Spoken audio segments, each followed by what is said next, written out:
I am excited. Some of you who came last year got to hear Cristina Simmons take the stage. I want to have her back. Cristina Simmons! Let's give it up! Woo! Woo!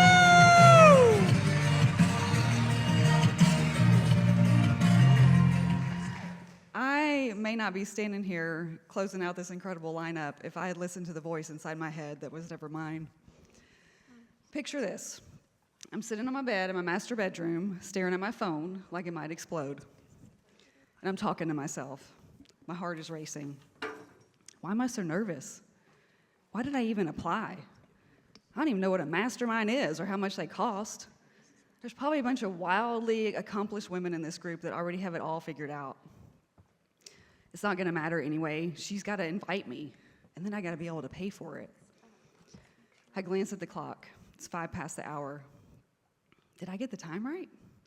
Let me check my email. Did I get the day right? Let me check my email one more time. Now it's 10 past the hour. How long do you wait for a call that seems too good to be true? I continued to stare at my phone, and then I closed my eyes, and I took a deep breath. And I talked to God. If this is meant for me, I trust you. And if it's not, I still trust you. I sent a quick email just checking in, and then I let it go. Because that moment wasn't about a phone call. It was about realizing how much of my life I'd been trying to do alone. I'm sure you've already figured out that she is Amberly Lago, and that Mastermind is the reason that we're all here today. I first discovered Amberly from her podcast interview with Ed Mylett. And don't get me wrong, I love Ed Mylett, but I absolutely adored Amberly. Within minutes, I felt it. I bought her book immediately, and as I read it, I couldn't believe how much of my own story I was seeing reflected back at me. My childhood was traumatic. It shaped my need to people please, to overachieve, to be strong, and to pretend like everything was fine, even when it really wasn't.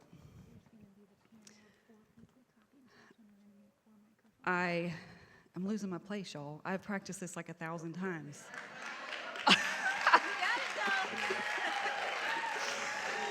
Like 1,000,000 times.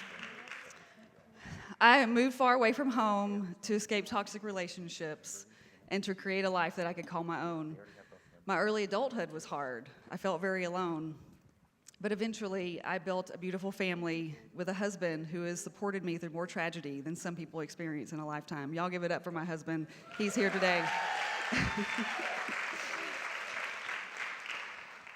But the deepest connection wasn't just our stories. It was our scars. Not only the scars on our legs, the ones that everyone can see, but the ones on the inside. The ones that you think are healed until they show up in physical symptoms, chronic pain, exhaustion, and a body that refuses to keep carrying what your heart never processed.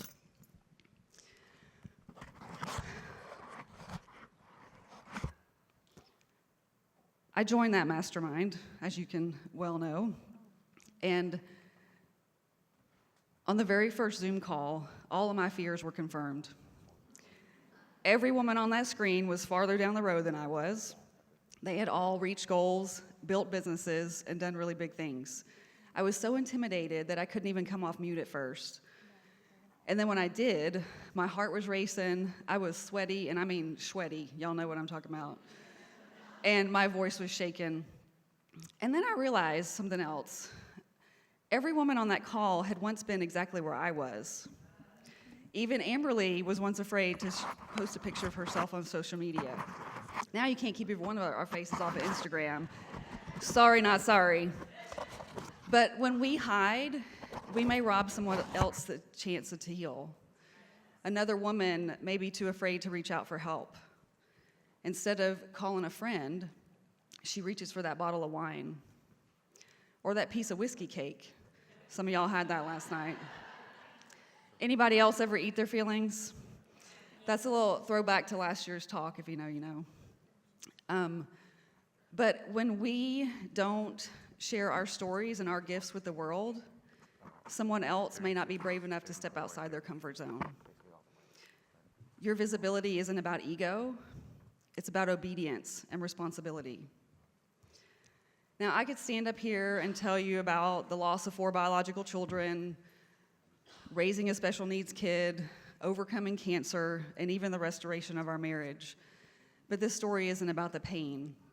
It's about what happened when I stopped carrying it alone. In the last year and a half, a lot of things changed in the last year and a half. But through community, connection, and collective growth, I was able to break through my fear and insecurities, my shame, even my physical pain and anxiety. And when I did that, the sky was the limit. I did write my story, and it became a number one bestseller in 5 categories. Thank you. I have shared my voice across countless podcasts and interviews, and I stepped onto stages, including the TEDx stage, not because I was fearless, but because this community believed in me. And I quit my 9-to-5 job, and as Amberly said, now I get to help other women do the exact same thing that I was once too afraid to do: heal through storytelling. This mastermind didn't make me successful, it made me unstoppable. Because I stopped doing life alone. And I lost my place again. We got you, I girl. love you too. I'm good. I stopped doing life alone. And I don't remember what I was going to say. Okay, just give me a second. Let me breathe here a second. Oh,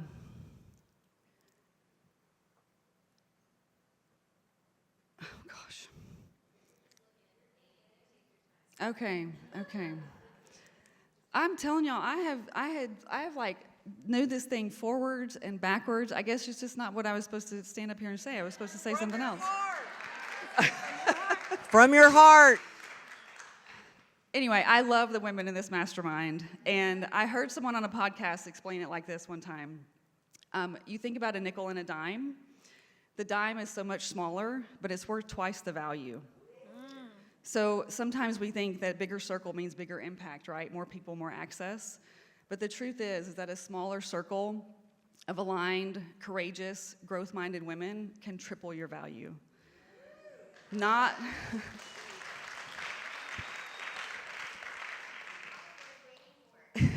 because they give you something you don't already have, but because they remind you of who you already are. And sometimes these rooms that we walk into, this is a really good part that I just forgot. These rooms that we walk into, we need those women around us. And sometimes the bravest thing that we can do is answer a call that we're afraid we don't deserve. That day, sitting on my bed, I wasn't waiting for a phone call. I was waiting for permission. Permission to believe that I belonged. The call didn't make me unstoppable, the decision did. The decision to stop listening to the voice that was never mine and start listening to the women who reminded me of who I already was. And so I hope that today, this room could be your decision for you. And we're just so thankful for Amberly and for y'all being here.